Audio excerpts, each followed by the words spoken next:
여러분 안녕하세요. 안녕하세요. 네, 여러분 어제 함께 했는데 오늘 여러분과 함께하는 5월 2일 네. 여러분의 안녕한가 저녁의 안전 빵빵입니다. 네, 네. 오늘도 한번 빵빵하게 달려보겠습니다. 네. 오늘 주제는요. 330일의 전쟁, 한국당 물러서면 죽는다. 맞는 얘기죠? 그렇죠. 네. 지금 뭐 여야 사당인데 네. 뭐 민주당 당도 많네요 보니까. 글쎄, 한국당은 빠진 여야 사당이 지금 몰아붙이고 있습니다.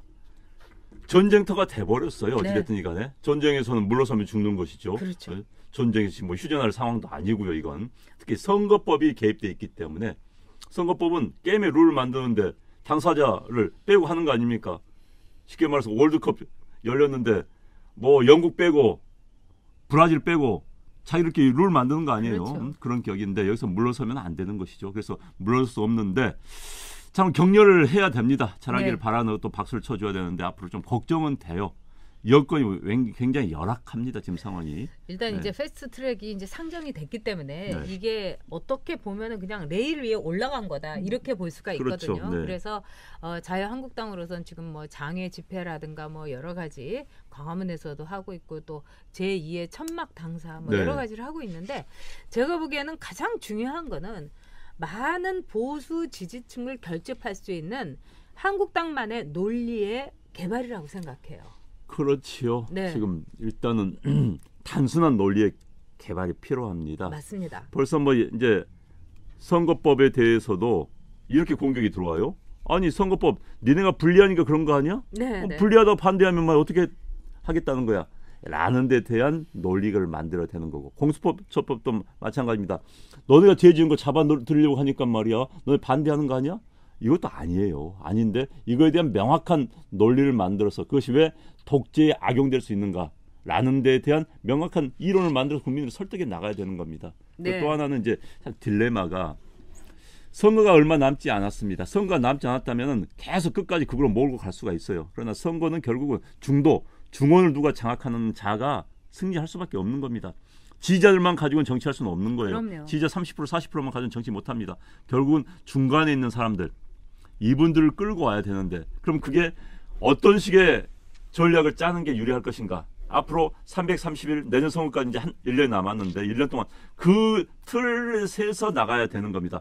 무조건 강경한 것만 또 좋은 건 아닙니다. 지금 강경해야 돼요. 지금은. 그러나 이게 어느 선에서 빠지고 어느 선에서 다시 공격하고 이걸 만들어서 결국 목표는 내년 총선에서 어떻게 과반을 넘겨서 이 좌파 독재의 독주를 막는 것인가 이게 목표거든요. 그래서 그거에 대한 계획을 짜야 되는 겁니다. 네, 그렇습니다. 그래서 이 안영환 원장 얘기대로 정말로 좀 전략적으로 나아가야 된다. 근데 지금 한국당에서의 그 전략, 근데 모든 전략이라는 거는 가장 중요한 게 논리의 개발입니다.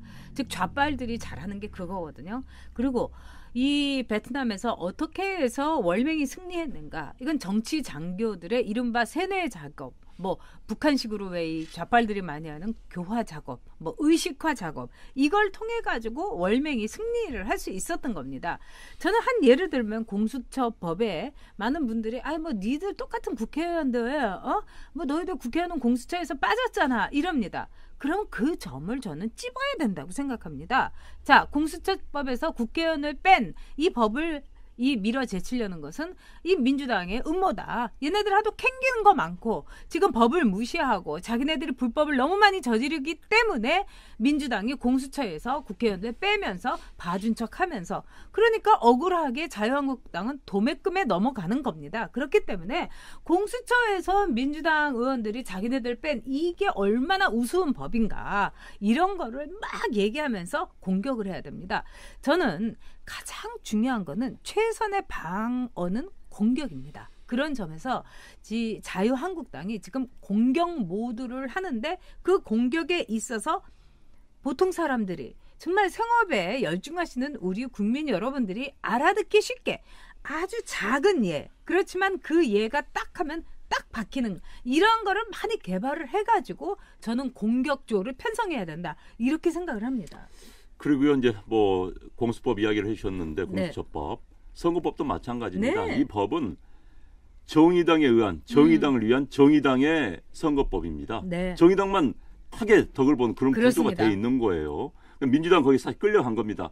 공수처법을 통과시키기 위해서. 왜 공수처법을 통과시켜야 이 정권의 공약사항 1호였기 때문에. 네. 그리고 자기들 혁명정부라고 생각해요. 혁명정부의 공약 제1호를 제대로 실행에 못 옮기면은 혁명정부의 정통성이 없기 때문에 이 맥락에서 지금 공수처법을 밀어붙이는 겁니다. 그런데 공수처법을 밀어붙이려면은 정의당에서 이제 쉽게 말해서 제동을 거니까 선거법을 하나 줄게라는 식으로 지금 가고 있는 거예요. 그래서 이 선거법은 그야말로 이른바 여야 사당의 계산법에 의해서 네. 서로 나눠먹기 하는 그런 법이 돼버린 겁니다. 선거법은 그야말로 게임의 룰을 정하는 겁니다. 그래서 누구 이걸 하나 얼쳐매고 뭐 들쳐매고 가는 그런 구조가 아닌 거예요. 하나의 딜용이 아닌 겁니다.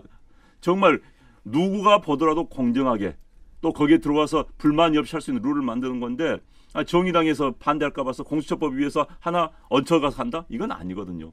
게다가 선거법에 대해서 이번 선거법 비례대표 75명을 하는 전 이유가 알 수가 없습니다. 그러니까요. 비례대표는요. 사실 권력 핵심자가 자기 나눠주게 하는데 쓰는 그 용도입니다. 그야말로 굉장히 반민주적인 색채가 강한 거예요. 그런데 그걸 가지고 뭐 비례대표 75석 내리고 지역구 줄인다?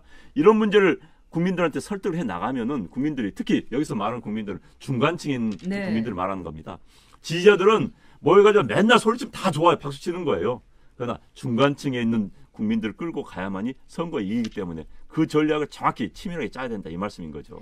비례대표 뭐 저도 비례대표였습니다만 사실 비례대표라는 거는 어떤 역할을 하기도 참 어려워요. 그래서 우리 국민들처럼 참 정치적인 감각과 또 정치적인 열정이 넘치는 나라에서는 사실은 비례대표 필요 없습니다. 그런 점에 있어서 이 자유한국당이 그 점도 굉장히 국민들에게 또박또박 말씀을 하시면은 이 논리가 먹혀 들어갑니다.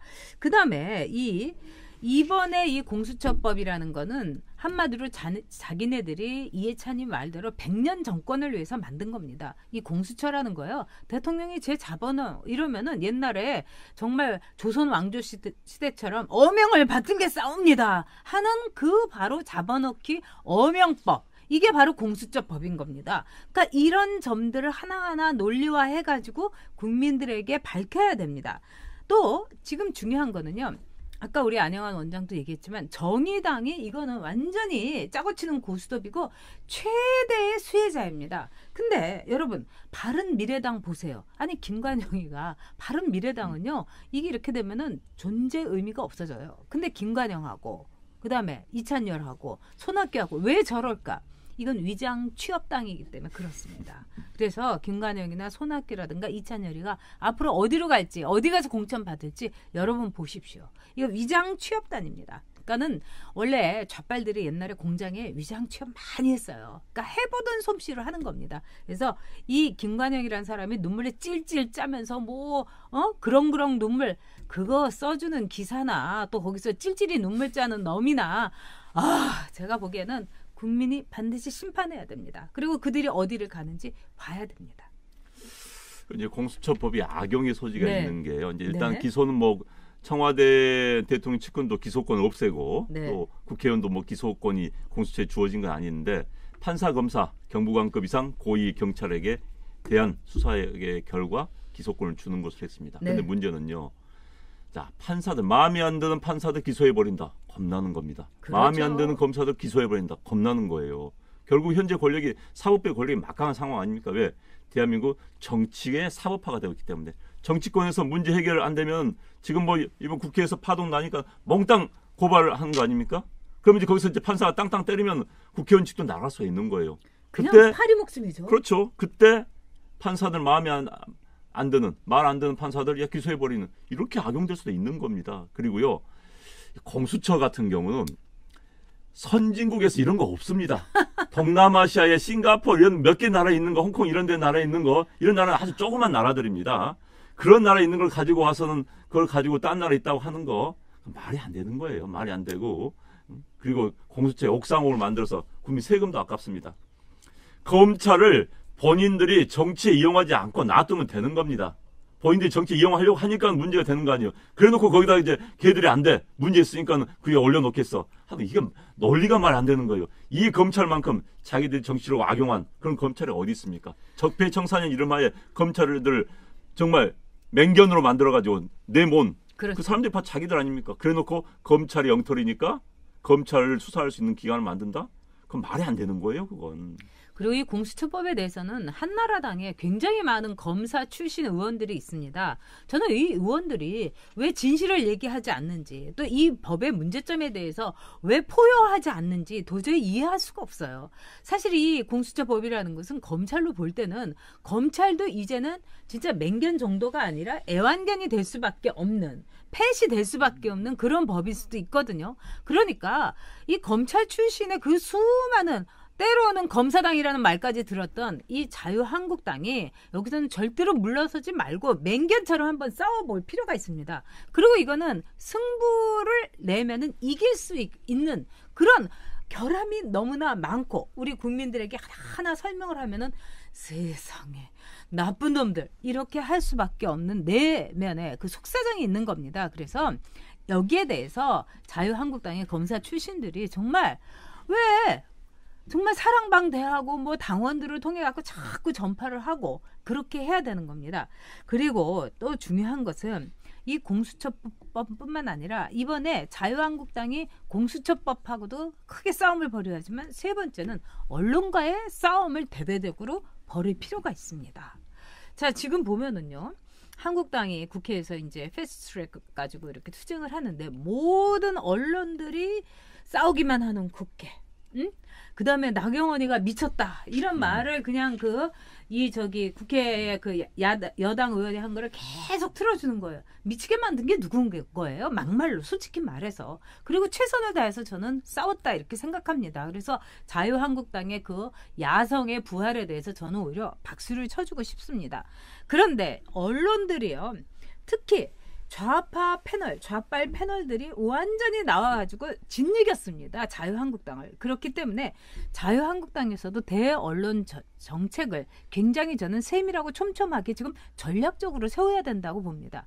예를 들면은요, 그 국회의원들이 유튜브에 계속 패널로 나와가지고 사정을 얘기하며 우리 당은 좀 이렇다. 그러니까 여기 유튜브에서 보는 분들은 정말 나라 애국심 하나로 똘똘 뭉치고 그리고 파워도 있고 그다음에 이 보수로서 내가 이러다가 이 나라 북한한테 그대로 갖다 바치겠다 이런 울분이 있는 분이기 때문에 정말 많은 보수 채널들의 유튜브를 이용을 해갖고 공론화하고 확산시키는 거. 전 이 방법을 좀 자유한국당에다가 건의하고 싶어요. 이제 뭐 게다가 현재 이제 종편이나 이런 데서 편파받아 방송을 하면은 그렇죠. 항의를 해야 되는 겁니다. 네. 그리고 한국당 의원들이 적극적으로 출연을 해야 되는 거예요. 네. 적극 나가가지고 반론도 하고 싸우기도 하고 해야 되는 겁니다. 그리고 일방적인 보도 나오면 강력하게 항의를 하고 해야 되는 건데 그게 좀 미진한 것 같아요. 맞아요. 오히려 정부 여당 쪽에서는 항의가 많이 들어온다고 합니다. 뭐 청와대든지가 뭐 전화가 오는다고 하는데 야당에서는 별로 오질 않으니까 그냥 가는 겁니다. 네. 그러니까 무서워하질 않아요. 현재 네. 한국당의 가장 큰 취약점은 무서워하지 않는다는 거예요. 무시한다는 겁니다. 그래서 무시 안 받으려면 약간 무서워져야 되는 겁니다. 그런데 이번 기회에 좀 더 좀 물면 놓지 않는 그런 맹견의 자세, 맹견의 그런 성격을 제대로 좀 받아가지고 제대로 한번 해봤으면 하는 생각입니다. 앞으로 지금 싸울 일이 굉장히 많습니다. 제가 싸운다는 표현을 썼는데 아마 이제 6월달이 되면요 특위의 이제 기간이 끝납니다. 이제 현재 그 정계특위, 사법개혁특위의 기간이 끝나면 이제 이 기간을 어떻게 환산을 할 것인가. 앞으로 이제 이 기간이 끝났기 때문에 이번에 패스트트랙에 올린 것은 이제 유효가 끝났다, 유효 기간 끝났다라고 할 수도 있고 이제 법적 논란이 굉장히 많을 수 있는 사안들이 계속 생기는 겁니다. 그렇습니다. 그래서 이제 그때 정확히 싸워야 되고 만약 패스트트랙이 계속 진행이 된다면 이제 연말쯤 되면은 아마도 선거법은 이제 지역구를 조정하는 문제가 있기 때문에 올 연말 안에 통과시키려고 할 거예요. 그때 이제 어떻게 싸울 것인가, 어떻게 막을 것인가. 그게 이제 내년 선거까지 그대로 연이어서 연결되는 겁니다. 그래서 그 계획을 잘 세워야 될 것 같습니다. 네. 자, 그리고 지금 보면은요. 이 패스트트랙을 비롯해서 이 자유한국당에는 의원 한 사람 한 사람들이 제가 보기에는 감옥 갈 각오를 해야 될 거예요. 이 29명 뭐 걔네들이 고발하니까 그걸 또 새로운 원내대표 여당에서 나오면은 쿵짝쿵짝 해갖고 대충 좋은 게 좋은 거다 이러지 말고 정말 너희들 사과를 받아내야 된다고 생각합니다. 그래서 좋다 우리 가겠다 그러면 이번에 안 되더라도 다음에는 저는 거기 감옥 간 의원들 다 뽑아주겠습니다. 제가 선거운동 하겠습니다. 그래서 감옥 갈 각오를 해라. 그러지 않으면은 이 대한민국 결코 지킬 수가 없습니다. 그러지 않습니까? 네. 네. 그리고 의원직을 던질 각오로 네. 저는 연말쯤엔 상황이 커지면은 네. 던져야 된다고 생각을 네. 합니다. 던지고 그냥 벌판으로 나와야 되는 것이죠. 그렇죠. 벌판으로 네. 나와서 정말 조국을 위해서 그 조국이 아닙니다. 네. 대한민국을 위해서 나 그 조국 때문에 참 골치 아프네. 대한민국을 위해서 이 한 목숨 바치고 본인들 20대 국회에 했다는 것 자체가 마지막이다. 정치인으로서 그렇죠. 마지막이다. 네. 라는 각오로 던져야 되는 겁니다. 그러면은 다시 국회의원 돼요. 국민이 잊지 않습니다. 그 각오로 하면 네. 됩니다. 그런데 내 국회의원직 하나 챙기기 위해서 광화문서 내가 왜 해야 돼? 빨리 지역구 가가지고 말이야. 경선 준비해야 되는데 지역구 상가집 가서 고개 숙이고 다녀야 되는데 네. 이러면 안 되는 거예요. 떨어져요. 지금은 지역구 갈 때가 아닙니다. 그렇습니다. 서울서 나라 위해서. 대한민국의 민주주의를 위해서 대한민국의 헌법 질서를 위해서 싸울 때지 지역구 가서 고개 숙이고 다닐 때가 아니라는 거 제가 분명히 말씀드립니다. 네, 연말까지 아주 그냥 치열하게 맹견처럼 한 번 물면 놓지 않는다. 끝까지 간다 정신으로 싸우면서 진짜 감옥 가면 감옥 가는 겁니다. 네. 그리고 연말에 쟤네들이 저렇게 무리하게 밀어댈 때는 그냥 120명 그 자유한국당 의원들이 쫙 그 국회 계단 앞에서 써갖고 이 배지 이렇게 다 내려놓는 이런 퍼포먼스를 하면서 국민들 마음에 비장함과 그 감동을 줘야 됩니다. 네. 그렇게 하고 들판으로 나오면 국민들이 함께합니다. 네. 그러면 못할 일이 없습니다. 우리 국민들이 원하는 일, 대한민국을 위해서 우리가 가야 될 길, 그 시작이 될 거라고 저는 믿습니다. 네. 광야로 나오면 외롭지 않습니다. 그렇습니다. 많은 국민들 주위에 있을 네. 겁니다. 네. 그래서 한번 정리해드리겠습니다. 첫째, 자유한국당 논리를 개발하라. 두 번째, 공수처 법의 추악한 내면을 설파하라. 세 번째, 언론과의 전쟁 유튜브에서 시작하라. 네 번째, 푸들 말고 맹견이 되라. 다섯 번째, 감옥 갈 각오를 하라. 여섯 번째, 연말에 배지 뗄 각오를 해라. 네. 네, 저희가 정리해드렸으니까 자유한국당 의원들 정신 차리시고 똑바로 나라를 위해서 한 발짝 한 발짝 비장하게 나아가시기 바랍니다. 네, 오늘 화요일 여러분 감사했습니다. 네, 감사합니다.